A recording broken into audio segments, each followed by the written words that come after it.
begin with our friend George Santos, the It's Pat of Congress. I'm sorry, but what is he? Is he a man, a woman, Asian, Latino, Latina, several children stacked on top of each other, an old woman from the future? But one thing we know for sure, he'll be a congressman for at least a few more hours.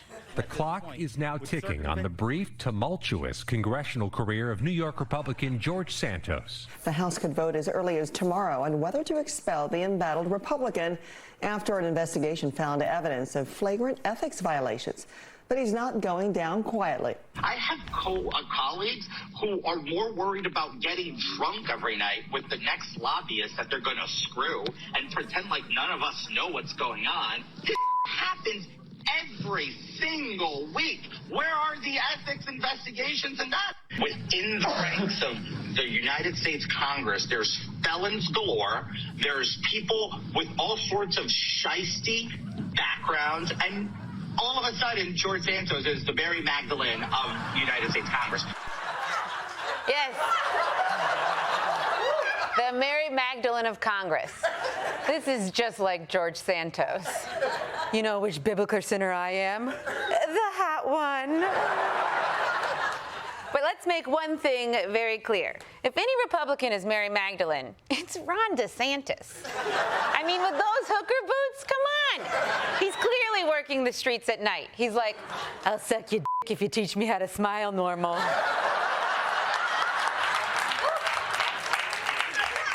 Okay, where was I?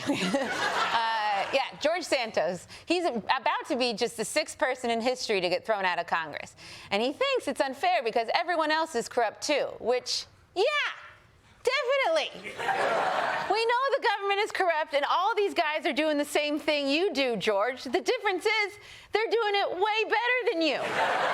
It's so easy to figure out your crimes. It's not even fun. It's like doing an escape room in a gazebo. And the thing is, I do believe you, George. I do believe that congressmen are getting drunk, sleeping with lobbyists, and profiting as much as possible at the expense of the people. We all know that already. What we don't know are the specifics. Tell us who, what, where, which orifice. We need you, George. Snitch, snitch, my sweater-vested friend. In fact, we'll make a deal with you right now.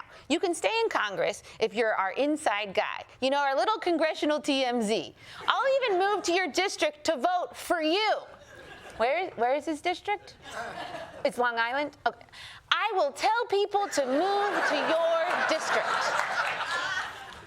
And just by the way, if you want to survive this expulsion vote, maybe just try to take one photo where you don't look like you were caught while committing a crime. This little guy. He looks like he's rifling through Nancy Pelosi's purse while she's in the bathroom. Or like he's saying, don't mind me just duct taping a knife under this chair for no reason. That's the look I give when someone in a second floor window sees me peeing in an alley. That's the kind of photo they tape up next to the Sephora register. Like, this guy can't come back. He keeps licking the testers. But let's move on to some big news out of the 2024 election. Our 2024 lead. Come on, guys. Cue the music. You know I love the election. Thank you. It's like Elvis Costello to me. Hold on. Come on, Tapper. Is this really what news is now? Are you just trying to be relatable? I don't want relatable. I want reliable. If I want relatable shit, I'll go on TikTok who gets a guy that's like, what's up, fam? I'm going to give you the lowdown on why Bin Laden is a MILF.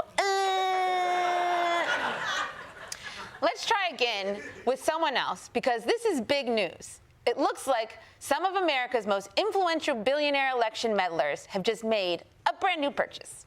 Big news today in the 2024 presidential election. Nikki Haley picked up the endorsement of the political action network founded by the billionaire Koch brothers in the Republican primary. The influential group is launching a multi-million-dollar ad campaign this week in all early voting states, and this gives the former South Carolina governor and UN ambassador a major boost less than 7 weeks before the Iowa caucuses. Oh, Nikki Haley shattering the glass ceiling of dark money. You go, girl. Seriously, this is a big get for her. With the backing of the Koch network, she could go from losing to Trump and DeSantis to just losing to Trump. This is like giving someone a step stool to install a light bulb. I mean, yeah, you're closer, but you're still gonna need like 3 Polish people. What do you want, guys? I got one more day here, okay?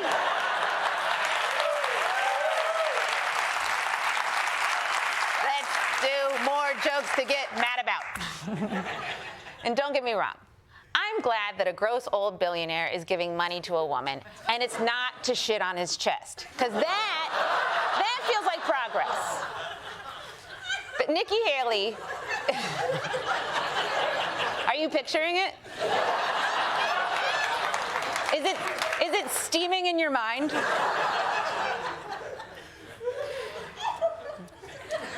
It's hot poop and it's a very cold chest.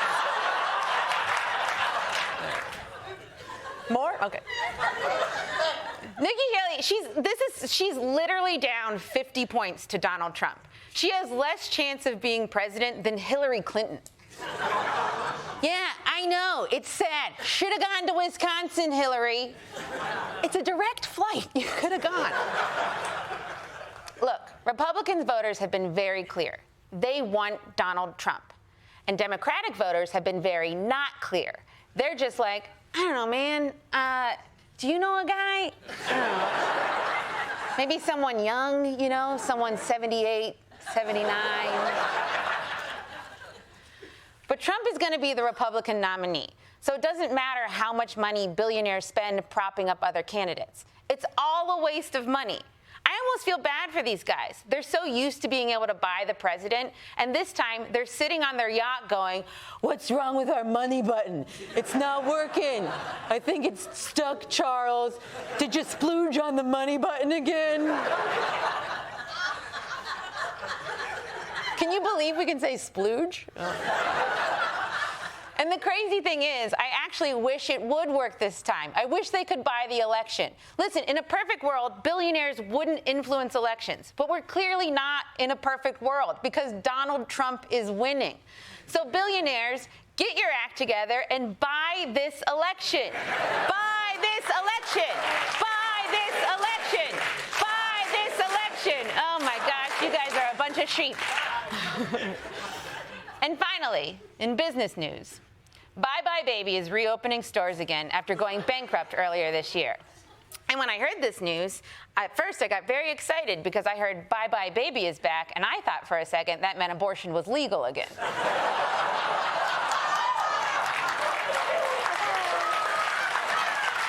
unfortunately, it's just a store. So, for more on the revival of Bye Bye Baby, let's go to live now to Grace Kuhlenschmidt.